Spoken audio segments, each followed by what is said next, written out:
राजा परीक्षित ने कहा कि विवाह करने की इच्छा नहीं थी, फिर भी विवाह क्यों किया? एक संत हुए हमारे भारत में, उनकी विवाह करने की इच्छा नहीं थी, फिर भी विवाह किया, कारण क्या है? तभी श्री सुखदेव जी महाराज राजा परीक्षित को कथा सुना रहे हैं कि विवाह करने की इच्छा नहीं थी, लेकिन भगवान नारायण गए और जाकर कहा कि आपको विवाह करना पड़ेगा। कर्दम ऋषि ने कहा विवाह तो करूं, लेकिन किससे करूं? तो भगवान नारायण ने कहा कि सुबह सूर्य उदय के समय मनु महाराज अपनी बेटी देवती को लेकर आवेंगे, आप नखरे मत करना और विवाह कर लें, ठीक है? अब आपसे अगर कोई कह दे कि आपके लड़के के लिए मैं संबंध लेके आया और आप पूछोगे छोरो कहीं करे, तो ओमकारेश्वर में माला जाप करे, आप विवाह करोगा? घर बार कहीं नहीं है, साधु बनी ने वहां बैठो है, लेकिन बढ़िया है, देखो बढ़िया है, तंबाकू नहीं खाए, लेकिन हे साधु, करोगा आप? नहीं करोगे। लेकिन भगवान ने आकर कहा मनु महाराज से कि सुबह सूर्य उदय के समय गंगा के किनारे जाना, वहां पर कुटिया के अंदर कर्दम ऋषि तपस्या कर रहे हैं, उनके साथ अपनी बेटी के विवाह का प्रस्ताव रखना। इधर कर्दम ऋषि से भी कह दिया कि सुबह मनु महाराज अपनी कन्या को लेकर आएंगे। अब वही सूर्य उदय हुआ और मनु महाराज अपनी बेटी को लेकर कर्दम ऋषि के आश्रम पर पहुंचे। अब कर्दम ऋषि ने विचार किया कि जिस कन्या के साथ मेरा विवाह हो रहा, कम से कम उसकी परीक्षा तो लो कि वो है कैसी। तो कर्दम ऋषि ने क्या किया? 3 आसन बिछाए। कितने आसन? 3 आसन। एक आसन पर लड़की के पिता मनु महाराज बैठे, एक आसन पर लड़की की माँ शत्रुपा रानी बैठी, लेकिन एक आसन पर वो कन्या नहीं बैठे। क्यों नहीं बैठे? क्योंकि कन्या ने विचार किया कि आज नहीं तो कल ये मेरे पति बनेंगे, और पति के बिछाए हुए आसन पर बैठने का पत्नी का हक नहीं होता है। ऐसा होता है क्या कि पति सोफे बिछाए और पत्नी आके बैठे? आजकल कलयुग चल गया है, होने लगा। पहले नियम था, इतनी माताएं बहनें यहाँ बैठी। आप भी कहीं कभी सहेली का वहां चाय पीने जाओ और वो आपके लिए आसन बिछाए, तो आप पूरा आसन पे बैठो? नहीं बैठे। बहुत सारी माताएं बहनें मैंने ऐसी देखी है आज भी कि आसन बिछाए नहीं तो पूरा आसन पे नहीं बैठेगा, बस यूं थोड़ा सा हाथ रख देगा आसन, पूरा आसन पे नहीं बैठे, थोड़ा सा हाथ रख दे। और यही संस्कार आज देवती को काम आया। देवती ने विचार किया कि आसन पर बैठ जाऊं तो पति का अपमान, और ना बैठूं तो आसन का अपमान, करूं तो क्या करूं?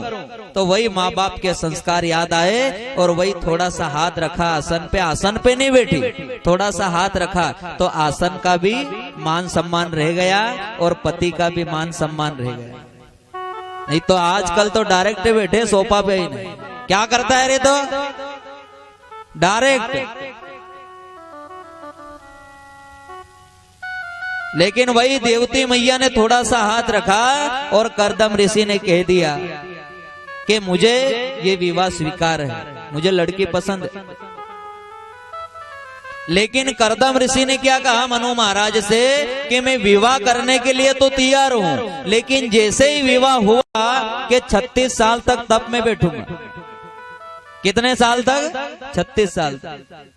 अब आप बताओ, आप विवाह करो और जमाई कह दे कि फेरा भैया ने मैं 10-12 साल तक हरिद्वार में रहूंगा, तो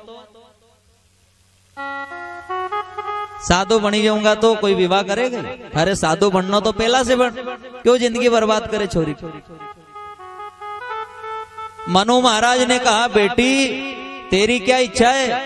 जिसके साथ तेरा विवाह हो रहा है, तो विवाह होते ही 36 साल तक तप में बैठेगा। तो धन्य है वो देवती, और धन्य है उसके माता पिता मनु महाराज और शत्रुपा रानी जो इसे संस्कार दिए। आज देवती मैया ने कहा पिताजी मुझे ऐसा ही पति चाहिए, चाहे वो मुझसे प्रेम करे या ना करे, लेकिन मेरे भगवान से प्रेम करता रहे, मुझे ऐसा ही पति चाहिए। और आज की कन्या क्या बोले कि आप भले माँ बाप से प्रेम मत करो, लेकिन मारा तरफ देखिया करो। उन्हें जान दो आप साइड में, लेकिन मेरा ध्यान समय समय पे रखा करो। लेकिन देवती ने क्या कहा कि चाहे मुझसे प्रेम करे या ना करे, लेकिन मेरे नारायण से जरूर प्रेम करे, मुझे ऐसा ही पति चाहिए, ऐसा पति चाहिए। वही विवाह हो गया। कहते हैं कि 36 वर्षों का कहा, लेकिन 36,000 साल हो गए। कहा क्या था कि 36 साल तक तब मैं बैठूंगा, लेकिन विवाह करने के बाद 36,000 साल हो गए। अब आप ये सोचोगे कि 36,000 साल हो गए तो उनकी उम्र कितनी थी? उम्र कितनी थी? तो कथा में बताया कि सतयुग में एक व्यक्ति की उम्र 1,00,000 साल थी। कितनी? एक व्यक्ति की उम्र 1,00,000 साल। सतयुग गया, त्रेता युग आया, तो 1,00,000 में से एक शून्य घटा दो तो कितना बचेगा? 1,00,000 में से एक शून्य घटाओ, कितना बचे? 10,000। तो त्रेता युग में एक व्यक्ति, एक नर नारी की उम्र क्या हो गई? 10,000 साल। फिर त्रेता युग गया और द्वापर युग आया, तो 10,000 में से एक शून्य और घटा दो, तो द्वापर युग में एक नर नारी की उम्र क्या हो गई? 1,000 साल। फिर द्वापर युग गया और कलयुग आया, तो 1,000 में एक शून्य और घटा दो, तो कलयुग की सही उम्र क्या है? क्या है कलयुग की सही उम्र? 100 वर्ष। और कथा में बताया कि आपके घर पे, आपके मोहल्ले में, आपके गांव में अगर कोई ऐसे बासाब है कि 70-80 साल की उम्र में भी वो डंडे के टेके से गली गली में घूम रहे हैं, तो समझ लेना कि इन डोकरा डोकरी का कर्म अच्छा है। क्योंकि कथा में बताया कि 60 साल की उम्र से नरक की यातना चालू हुई जाए। 60 साल की उम्र में जो खाट पे सो गया, समझो इसने पाप किया है, पाप का भार इसके ऊपर है। और जो 70-80 साल की उम्र में भी डंडे के टेके से खेत पे घूम के आ जाए, तो समझ लेना कि जिस समय इसे खाट पे सड़ना था, उस समय ये डंडे के टेके से घूम रहा है, तो इसके कर्म अच्छे। क्या है? चाहे भी डोकरोबा कड़वा कड़वा बोले, चाहे मासाब कड़वा कड़वा बोले, लेकिन उनके कर्म अच्छे हैं कि जिस उम्र में नरक में सड़ना था, उस उम्र में वो खेत पर जा रहे हैं। और मैं विश्वास के साथ कह रहा हूं कि 70-80 साल की उम्र में जिसने दुख नहीं देखा, वो आगे भी नहीं देखेगा, वो चलते फिरते ही चला जाएगा। क्योंकि नरक की यातना 60 से चालू। 60-70 साल की उम्र में जो सड़ा, जो खाट पे पड़ा, समझ लो इसके ऊपर पाप का भार है। और जो 80 साल की उम्र में भी फिर रहा है, तो इसके ऊपर सांवरिया का हाथ है। चाहे कितना भी खतरनाक बुढ़ापा आवे, विश्वास की डोर पक्की रखना, सांवरिया जरूर आएगा। कहते हैं 36,000 वर्ष बीतने के बाद जब कर्दम ऋषि ने आंखें खोली, और जब आंखें खोली तो सामने क्या देखा? एक बूढ़ी औरत बैठी। वो कौन है बूढ़ी औरत? उनकी पत्नी। क्योंकि दांत गिर गए, गाल अंदर चले गए, सूखी खट हो गई। तो कर्दम ऋषि आंख खोल के बोले, अरे माता तू कौन है? क्या बोले? अरे माँ तू कौन है?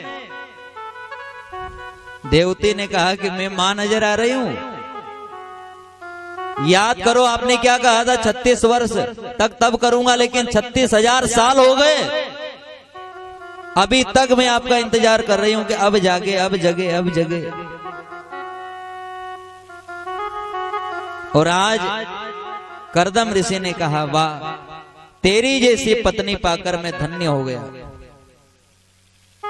और याद रखना कथा में क्या बताया है कि जिस दिन आपका पति अगर ये कह दे कि तेरी जैसी पत्नी पाकर मैं धन्य हो गया, उस दिन समझ लेना कि तेरी हड़ताल, श्रावण सोमवार, जितने भी व्रत नियम है, सब सफल हो गए, सब सफल हो गए। जिस दिन पति ये कह दे कि तुझे पाकर मेरा जीवन सफल हो गया, उस दिन वो स्त्री पूर्ण हो गई, उसमें कोई कमी नहीं है। जबरदस्ती मत बुलवाना कि जबरदस्ती बोलो। जिस दिन वो कह दे आत्मा से कि तुझे पाकर मैं धन्य हो गया, उस दिन उसके तीर्थ व्रत सब सफल हो गए, सब सफल हो गए।